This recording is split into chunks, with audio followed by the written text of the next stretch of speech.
Everyone, good morning. কেমন আছো তোমরা সবাই? আশা করছি তোমরা সবাই খুব ভালো আছো আর সুস্থ আছো। আর আমরাও কিন্তু অনেক অনেক ভালো আছি। আজকে হচ্ছে মঙ্গলবার আর এখন সময় হচ্ছে সকাল 7:30। আর আজকের ব্লগটা কিন্তু এখন থেকে স্টার্ট করলাম। সকালবেলা ঘুম থেকে উঠে সংসারের সমস্ত কাজকর্ম সেরে এইমাত্র জল এসেছিলো, জল ধরলাম। আর জল ধরে বাড়ি এসে দেখি মা বাড়িতে নেই।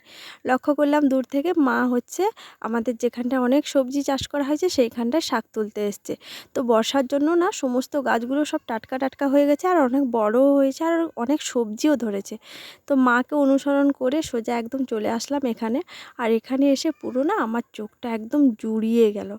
এত সুন্দর শাক হয়েছে, মানে না দেখলে কেউ বিশ্বাস করতে পারবে না। তাই এত সুন্দর জিনিসটা তোমাদের সঙ্গে না শেয়ার করে থাকতে পারলাম না।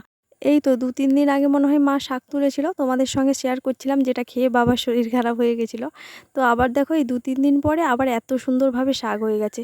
মানে বৃষ্টি হচ্ছে তো এই জন্য না শাকটা বেশ ভালোই হচ্ছে। শুধু শাক নয়, সমস্ত গাছপালাগুলো সব যেন জ্যান্ত হয়ে উঠেছে আর চারদিকে পুরো সবুজ সবুজ যেমন হয়েছে। তবে কি বলো তো, চারদিকে এত পরিমাণ বন জঙ্গল হয়ে গেছে না, এখন বাড়ি থেকে বেরাতে ভীষণ ভয় লাগে, কারণ ভীষণ পরিমাণে সাপের উপদ্রব হয়েছে।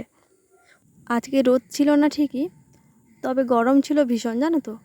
মানে যখন শাক তুলছিলাম পুরো আমাদের অবস্থা খারাপ হয়ে গেছিলো, পুরো ঘেমে একদম চান। তাই শাকটা কোন রকম করে বাড়ি নিয়ে এসে আগে ফ্যানের তলায় বসেছি, প্রায় 5-7 মিনিট মতো বসছিলাম। তারপরে শাকটা মানে এখন বাছতে বসেছি।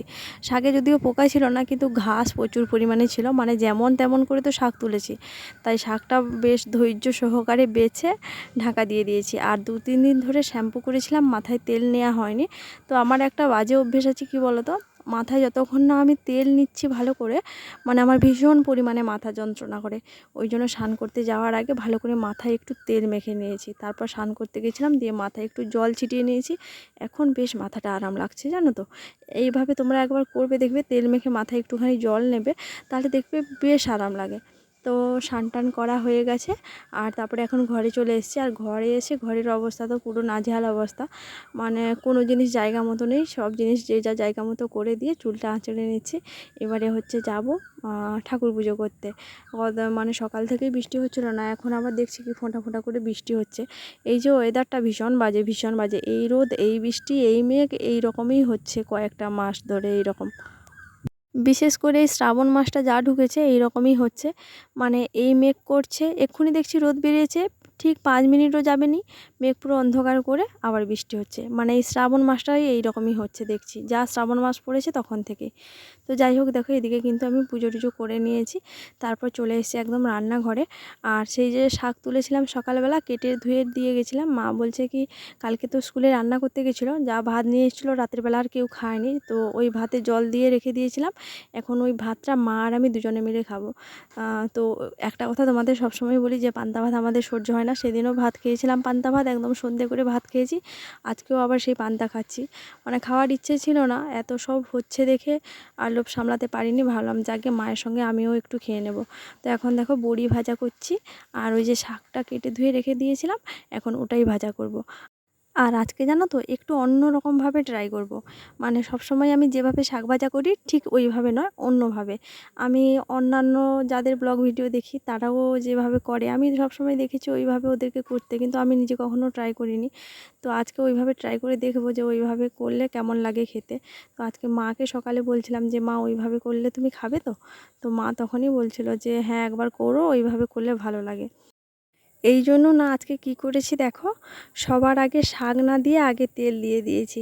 আর তেলের ওপরে না দুটো কাঁচা লঙ্কা আর একটা বড় দেখে পেঁয়াজ নিয়েছিলাম, ওই পেঁয়াজটাকে ভালো করে কুচিয়ে নিয়ে ওটার উপরে দিয়ে দিয়েছি। তারপরে শাক দিয়ে আর একটুখানি নুন দিয়ে নাড়াচাড়া করে নিচ্ছি। এইভাবে না ঢাকা দিয়ে রান্নাটা করব। তবে এটা প্রথমবার আমি ট্রাই করছি, কিন্তু বিশ্বাস করো শাকটা ভাজার পর খেতে এত দারুণ স্বাদ লেগেছিলো, আমি যেভাবে রান্না করি তার থেকেও দ্বিগুণ স্বাদ লেগেছিলো। 1 সপ্তাহ পর মেয়ে যাচ্ছে প্রাইমারি। গতকালকে যেতে বলছিলাম কিন্তু যায়নি, কালকে মায়ের রান্না ছিল, ওই জন্য বলছিলাম চল যা ঠাম্মির সঙ্গে স্কুল। কালকে আর যায়নি। আজকে কেউ কিছু বলিনি, ও নিজে নিজে মিডিয়াম থেকে এসে স্নান টান করে ওকে খাইয়ে দিয়েছি, নিজে স্নান করেছে, তারপরে এই তো স্কুলে বেরিয়ে পড়েছে। আর ওখান থেকে আসতে তো দেরি হয়, এখন বাজে হচ্ছে 11টা 6। 11টা, পুরো 11টা, মানে 10:56 হয়েছে। তো সবাই তো চলে গেছে, এই জন্য ওকে একটু মানে এগিয়ে দিয়ে গেলাম। গোটা রাস্তাটা একা আসবে, ভয় পাবে, তো এই জন্য ওকে একটু এগিয়ে দিলাম। আর একটু সামান্য এগিয়ে দিলে ও নিজেই চলে যাবে। যাবি তো? নিজের মানে কি বলতো, যখন নিজে মনে করবে যাবে, আর যদি মনে করে যাবে না, সে আমরা যত যাই বলি ও যাবে না। আর যাবো নি।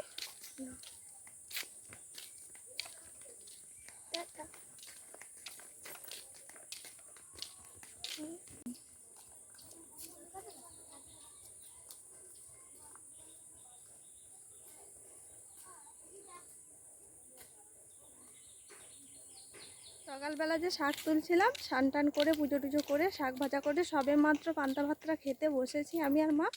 মেয়ে ছুটে পুরো স্কুল থেকে চলে এসছে, তারপরে ও স্নান টান করলো। আর আজকে স্কুল থেকে ওকে একটুখানি খিচুড়ি দিয়েছিল, ওটা খাইয়ে দাইয়ে এই তো এখন দিয়ে হচ্ছে বাড়ি ফিরছি। সকালবেলা বাবা হচ্ছে পাশের বাড়ি দাদার হাতে মাছ কিনে পাঠিয়ে দিয়েছে, মাছ কেটে ধুয়ে নুন মাখিয়ে রেখে এসেছি। মা আবার লাউ ডাঁটা কেটেছে, ওটা রান্না হবে। তো বাড়ি যাই চলো, তারপরে কি রান্না বান্না হবে না হবে।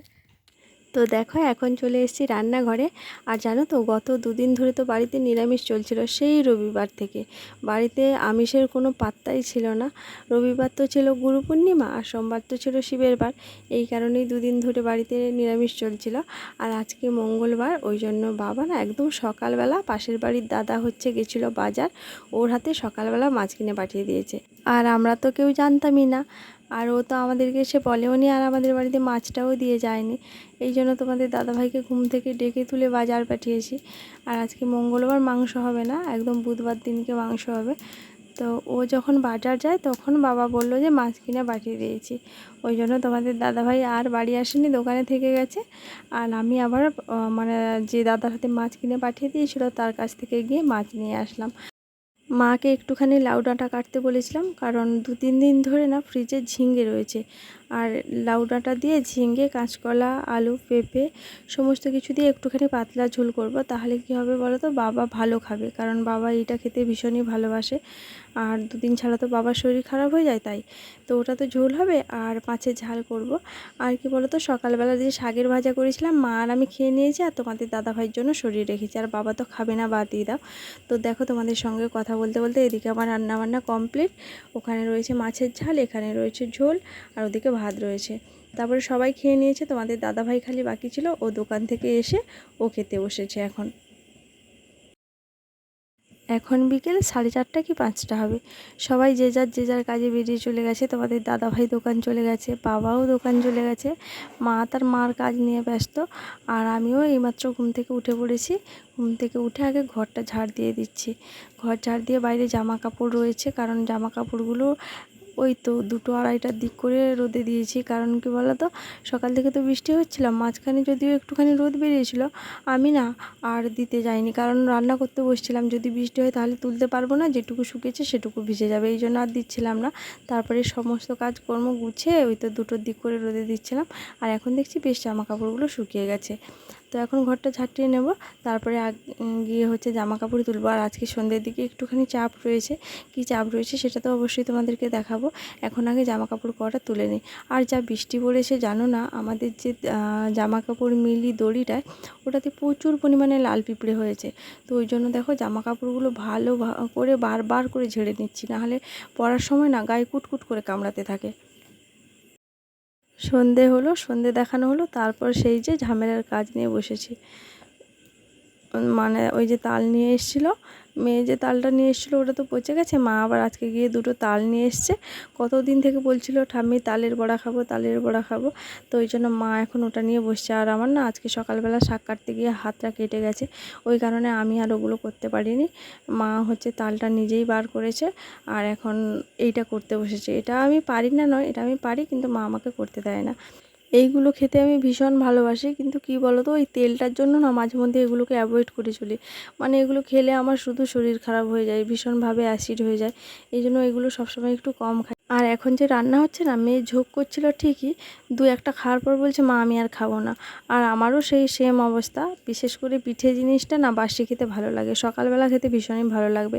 আর সকালবেলা খাওয়া হবে বলে মা অনেকগুলো করেছে, তারপরে যেহেতু প্রথমবার হচ্ছে তাই সবাইকে একটু একটু করে টেস্ট করাতে হবে, এই জন্যই।